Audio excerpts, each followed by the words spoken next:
I wanted our audience to meet you because you're on the bleeding edge of incorporating AI into academia. Well, there is a whole confluence of conditions that are in some ways a perfect storm that are coming together. It's not like AI is, in my view, the disruptor. It's accelerating the disruption. I personally believe this is the moment where agility and the ability to be adaptive and innovative is an imperative. It is largely innovate or die. Yo, it's the future, don't hit the snooze. AI is here giving humans the boost. Team Humans rolling, brains in the game with Dan Turchin. Y'all remember the name. People reign in the mix, no stopping the flow. Better work, better life, yeah, we're ready to go. Robots and humans, a collab, you know. Okay, let's start the show. Good morning, good afternoon, or good evening, depending on where you're listening. Welcome back to AI and the Future of Work, episode 395. I'm your host, Dan Turchin, CEO of PeopleRain, the AI platform for IT and HR employee service. If you have not yet subscribed to the weekly newsletter, do it. Join us there where we share additional fun facts and some clips that don't always make it into the full episode. There will be a link in the show notes. If you like today's episode or any other, you owe humanity a favor. Share it with just one other person that you know, and they will know by you having shared the episode that you care about them and you care about the future of humans. If you leave a comment, I may share it in an upcoming episode, like this one from Luis in Brooklyn, who's a startup accountant. Luis's favorite episode is number 139 with Tim Guleri, managing director at Sierra Ventures, about what most entrepreneurs get wrong when pitching to VCs. We learn from AI thought leaders weekly on the show, and of course, the added bonus, you get one AI fun fact. Here it is for today.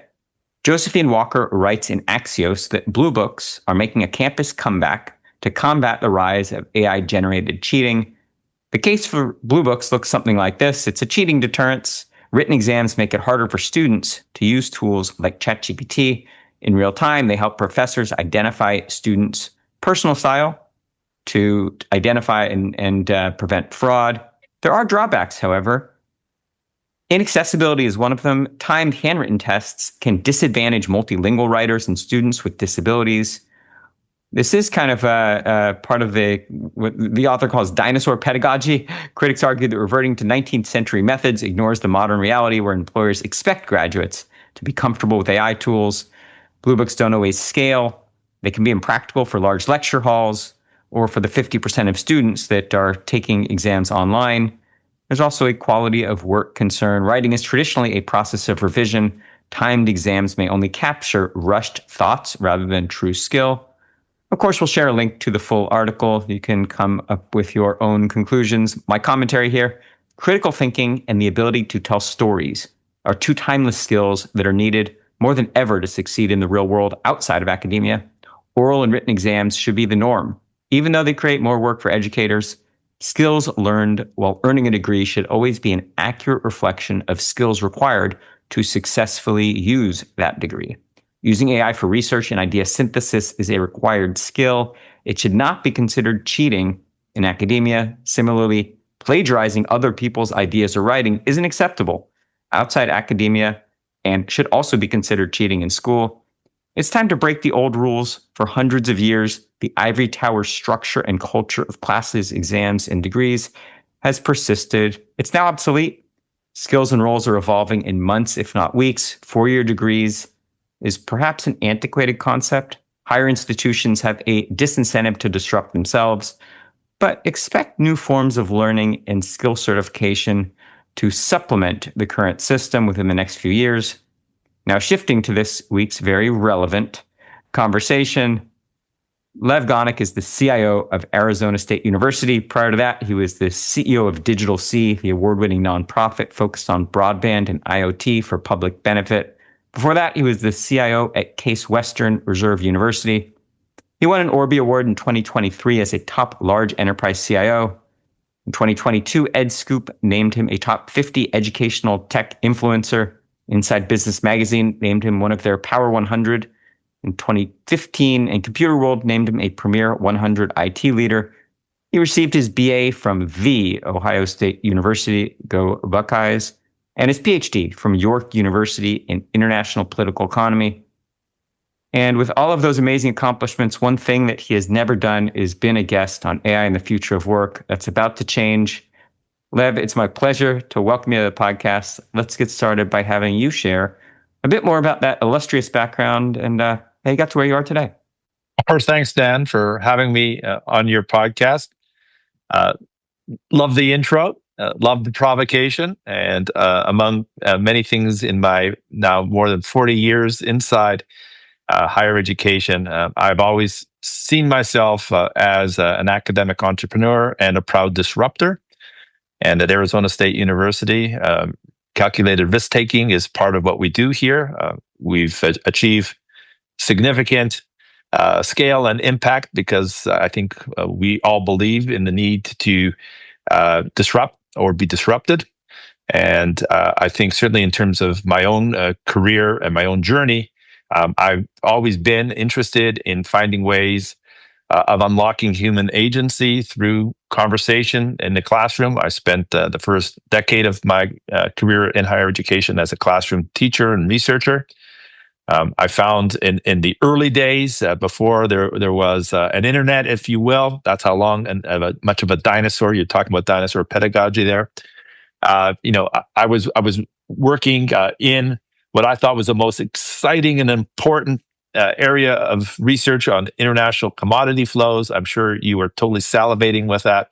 Well, my students way back in the day actually became one of the most exciting and sought after classes because we were actually working with HyperCard, the multimedia product that allowed you to tell stories about anything, including the way commodities flowed from mines in Africa to your desktop in Canada or the United States.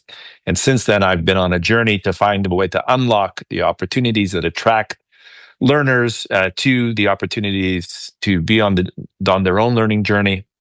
And that's taken me to pioneering work I did in the 90s on online teaching, which again, at the time was this completely heretical idea of actually shifting to where learners were, allowing them to time shift, balance other things in their lives. And since that journey, really been privileged to be able to help shape the way in which institutions and programs and individual faculty have been able to really engage their students and the people that they care about and who are in their care while they are with us to really have the tools and the experience to actually be able to shape their own futures. And that's the journey that I've been on. And at ASU, I'm really lucky. It's a university that is committed to those goals where we define our success by who we include, not who we exclude. And their success, that to me is a noble cause. I wanted our audience to meet you because you're on the bleeding edge of incorporating AI into academia. And you referred to the provocative fun fact, but you are further ahead than most when it comes to helping academia reimagine itself. What would you say is the current state of higher ed, and how will AI impact or influence how we teach and learn in the next decade? Well, there's a whole confluence of conditions that are in some ways a perfect storm that are coming together. It's not like AI is, in my view, the disruptor. It's accelerating the disruption that is and has been underway for decades now. I think we believe here at ASU, and certainly I personally believe, this is the moment where agility and the ability to be adaptive and innovative is an imperative. It is largely innovate or die, to pick up on some of the themes that you were sharing in the intro. I think we do that exceptionally well at ASU. I think at the very moments where there appears to be storms on the horizon, ASU has historically found a way to, at that very moment, pivot in ways that have been market creating new opportunities for us as an institution, but more importantly for addressing and actually creating new markets. In 2009, when the global financial crisis had massive impact on universities around the world, and public universities in particular, where funding from the states seemed to dry up overnight. Double-digit percentage impacts overnight at that very moment when things look dire on the horizons, and that in that year, ASU decided to create a brand new market for higher education, and that's online learning at scale. And so ASU Online, which is now known as Ed Plus here, has grown from basically 0 to 107,000 students pursuing over 400 degrees designed, taught, and evaluated by our faculty. It tells not only about the resilience of what ASU is built in terms of that moment back then, but actually our anti-fragile orientation. In that very moment, when everyone moves into survival mode and moves into the idea that a scarcity, those are the moves that we make. And at ASU AI is actually another one of those moments. For the last 2.5 years, we've been leaning in, and again, in a calculated, risk-taking fashion. We call it principled innovation here at ASU, focusing in on not simply talking about process and policies and governance, which is where most of higher education, not only in the United States, but around the world, has been largely stuck somewhere between sort of the starting gates in first or second gear. ASU started from fourth gear. That is to say, we began basically in our design build mode, where we are fundamentally focused in on design build, which means that while you're talking about all the, as it were, sort of design aspirations, you're actually building, you're testing, you're seeing feedback. And so from the get-go, we've had literally thousands of our faculty lean in to be able to help experiment, professionally develop on their own, and tens of thousands of students experience AI as not only something that where they're passive observers, where they're kind of the audience, but really from the very, very get-go, active participants and what we would now call kind of human agents, in the design of their future in ways that take us all the way back to our very first foray in prompt engineering, which was actually developed with students, by students, with faculty, way back in the earliest days of generative AI, all the way to now, again, with ASU having over 200,000 students in our own environment that we've built here. And I hope, Dan, we get a chance to chat a little bit about it. We've created our own platform and tool set, which we call Create AI. This is where, again, learning is not a spectator sport. It's absolutely about active learning opportunities. Inside that Create AI platform, we already have 21,000 creators, people creating AI experiences that help guide the teaching and learning environment, as well as the rest of the institution's machinery. And that is sort of the great unlock opportunity that is here. And again, I think it's got to do with the collaborative spirit of ASU, that charter that I referred to in terms of inclusivity, and a commitment here to do everything we can to try to achieve those lofty aspirations. One of the things that I know you've been instrumental in is sponsoring partnerships between industry and academia. That's not something that in all my research is common elsewhere. Maybe talk about the CoLab and University Design Institute and what you've specifically done to spearhead some of those initiatives. Yeah, absolutely, Dan. It's another piece of the secret sauce you're revealing to all of your listeners here about ASU. Again, I think from the get-go, all the way back to that ASU Online that I mentioned early on, ASU has always understood that the only way to achieve our highest aspirations in terms of, again, scale and impact is to do it with partners. And we've had hundreds and hundreds of startups as well as incumbent technology providers, as it were, leverage ASU, contribute to ASU, co-create with ASU, the entire online learning journey. And that's the same journey that we're on right now with AI. We have, partnerships with companies that everyone would recognize. We have at AWS innovation facility that we call the AI Cloud Innovation Center here, which is, again, about giving our students an opportunity, more than 30 of them, every cohort, a chance to actually engage in and respond to challenges that are brought to the AWS facility by, it could be local government, it could be by companies, it could be by the university community, not only here at ASU, but from around the country. And students are helping solve those challenges that are out there. We have a Zoom innovation facility that, again, folks would recognize, but we have hundreds and hundreds of new entrants, new players who are in the marketplace trying to solve for the problems of the day, and they are working with ASU as a chance to actually create and have a relationship with a strategic player like ASU to help validate the technology, to help validate the market readiness that is in play here. And again, at ASU, this idea of partnering is sort of built into the DNA of the institution.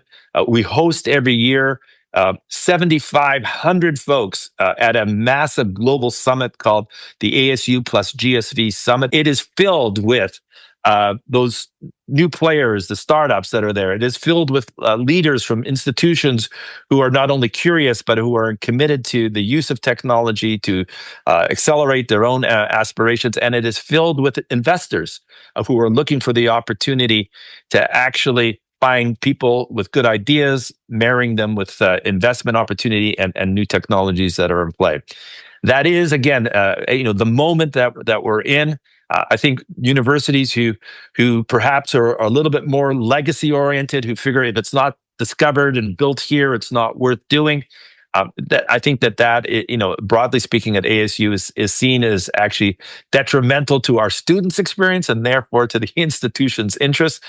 The great news is at ASU, as large as an institution as we are, and as diverse as an institution we are with respect to the student body, we're the number 2 employment rated institution in the country. In other words, we're number 2 in terms of employment success, which is remarkable given the size and, again, the breadth of student experience who come to the university. Nearly 40% of all of our students are Pell eligible, meaning they come from families that are making less than $40,000 a year. And in that context, I think, part of the reason that we are successful here is because we do have an orientation to commit to and work with the market. And that gives our students, I think, a little leg up when they get an opportunity as part of their learning journey here to also be part of the marketplace, as well as, of course, social service organizations, public sector organizations, and the like.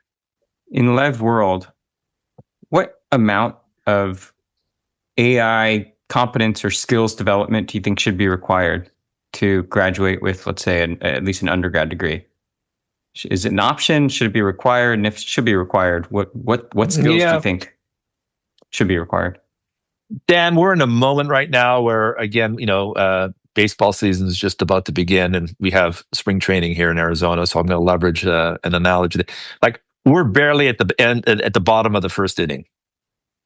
So I think our instincts right now is that somehow we got to study the manual, and we have to get everyone proficient on how to actually, build AI, or, to mix metaphors here. Like, I don't only need to learn how to drive the car. I actually have to know how the car is built and how it's run, how it runs, how its engine works. And yes, at this moment in time, I suppose if we're talking on the immediate near horizon, that's probably a useful set of skills to have broadly across the institution.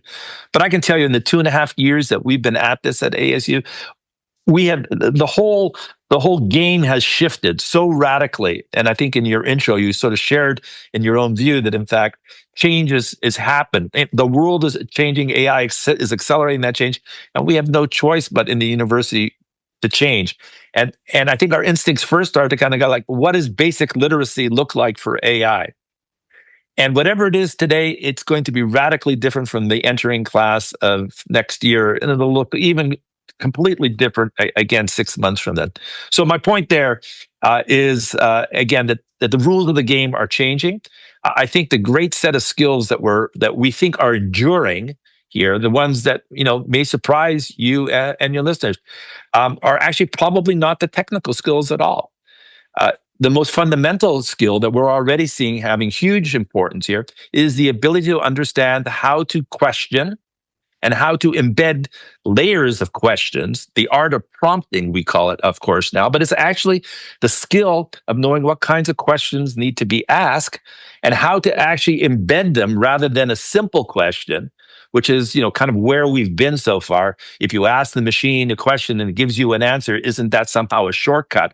Well, it really depends on your ability to understand the art of questioning and how important and how enduring that will be. And then in the past, we've made kind of overtures, and I think this is certainly relevant to your broad audience, that somehow there was the real learning that goes on, and then there were soft skills. The truth is, in this AI era, so-called soft skills are actually smart skills that are critically important, whether those are critical thinking, collaboration skills, the ability to, again, ask questions in ways that engage and help you along your own journey, to find your own voice in the conversations that are out there. Those are all the most important enduring skills. And the typical kinds of questions on the sort of what AI literacy 101 looks like are important near-term issues, which again, ASU is engaged with. We have, for example, the largest class that we have here at ASU is to 25,000 students every year take the so-called English comp class that you and I, and everyone else had to take along the way. And right now we're in a transformation of that experience because again, our faculty who teach these classes and the leaders of our writing centers have realized that all along this has been about finding ways for students to be able to tell a story, to tell their story, to find the keys to their own experience, to find a song sheet that they can actually sing off of, to write a story that maybe is a play or a video or a piece of music. And so in our environment now, we are unlocking that opportunity with AI in a way in which actually like that class more and more is a class that students are being told one another. Like it's actually really interesting because from the first day, you're learning actually how to actually be in charge of driving, your own car, if you will, in this environment. And I think that, speaks again to kind of our sense of where the bar needs to be placed with respect to AI. It's actually about unlocking the human agency as early as you can. And while that's at the earliest level with 25,000 students, at the other level, we have all kinds of faculty. My favorite right now is the sort of the lead of Black Eyed Peas is Will I Am, who's now Professor Will I Am is Professor Will I Am at ASU, and he's leading 100 students in a course that he calls the Agentic Self, which is how can creatives make sure that they actually own their own creative futures by learning about how to use AI, again, not only as a kind of passive consumer of it, but to actually build their own agents to support their creative work as well as protect their creative work from the ways in which the current machinery of AI has a way of ingesting, or what Cory Doctorow calls the enshittification process that is out there. And so, that kind of gives you the sense from 25,000 students to, 50 students in LA and 50 students here in Arizona, learning about, the opportunities here is about what does literacy really mean when it comes to AI. Professor Will I Am has a nice ring to it. I think so. Now, this complicated conversation about AI in academia has two important constituents, and I want to get your perspective on both of them. One, the faculty, and two, the students. From the faculty's perspective, we already alluded to a little bit. They don't want students cheating. They don't want students plagiarizing. And so one kind of hardball tactic is to outlaw all use of AI. How do you speak to faculty members who come to you as a technologist and kind of are wrestling with what they should do about AI in the classroom? Although we have almost 6,000 faculty here in ASU, I'd be the first to say there are plenty of skeptics, cynics, and critics who are out there. And I think there is certainly a relatively small minority of faculty who would say that this is the most important.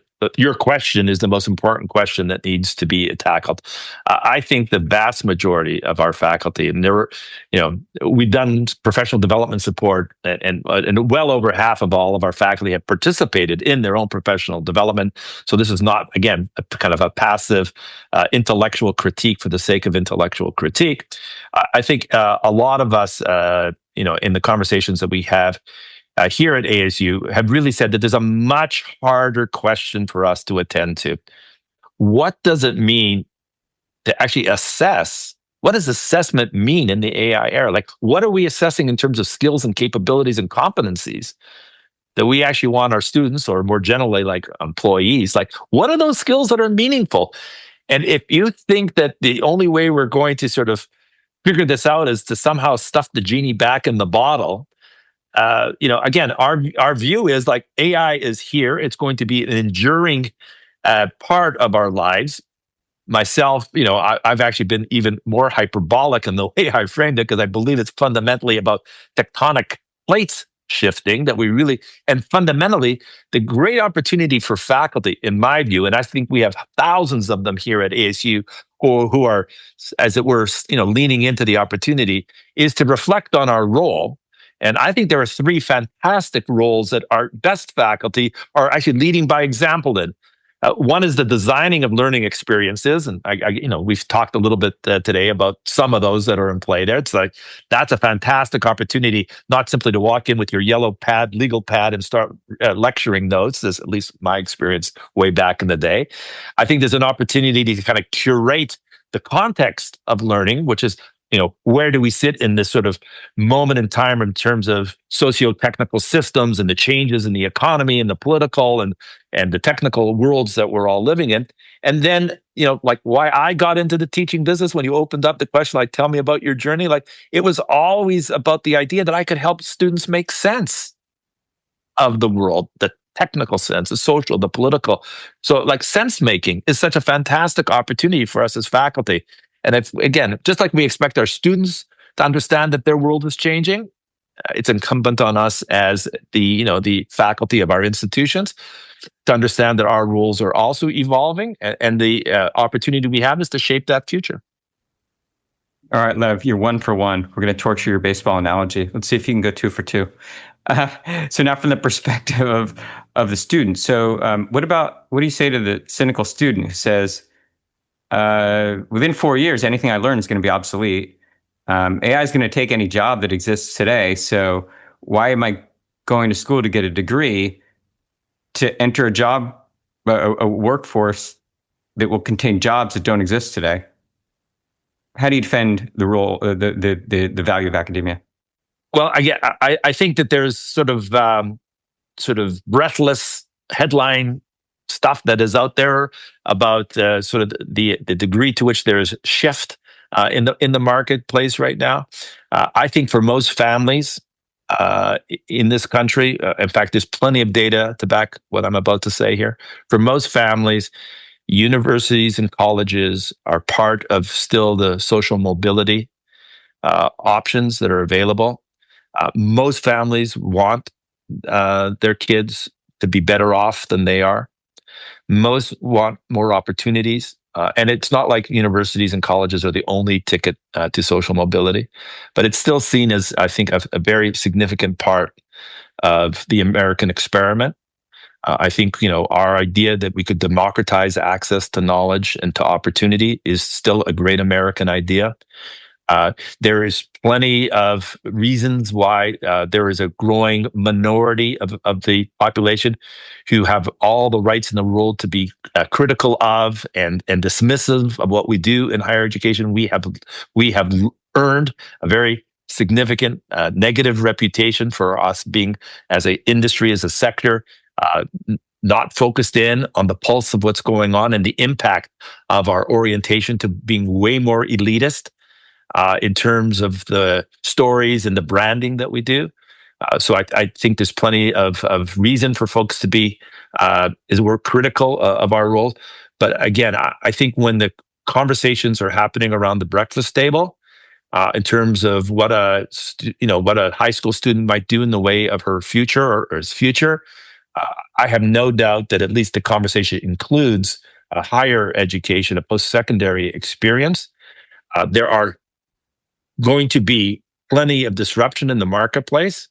I have no doubt because I've been on this journey for more than 40 years as seeing the disruption.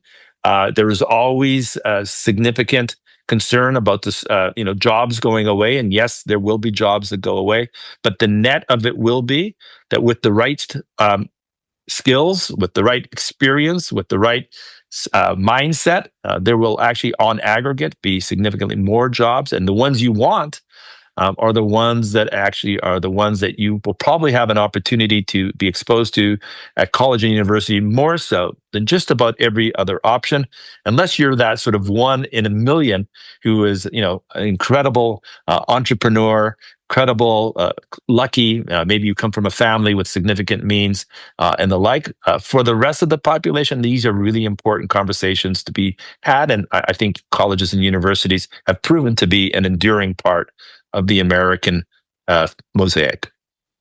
Lev, you cleared the bases. That's a 2-run home run. All right, nicely done. So picking up on that theme, let's say 99.99+% of the world wasn't born with the same silver spoon in their mouths that you and I were born with. And while I'm floored by the Pell Grant statistic that you shared about ASU, that is astonishingly encouraging. Most of the world, it just doesn't, it's not an option to get a 4-year degree.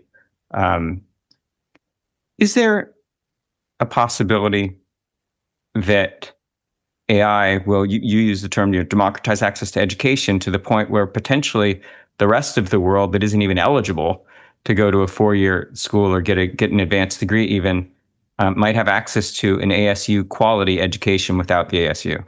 How's that? Well, I think someone has to do, I think it's, I liked everything until sort of that last thought. I'm not in favor of sort of, extinction, like self-extinction strategies, but, let's just quickly check off a couple of things. The 4-year degree, there's nothing chiseled in rock about that. So, ASU and lots of other folks are taking a look at options. I grew up in Canada. For many, many, many years, 3-year degrees were actually one of the options, especially if you wanted to go on to professional school.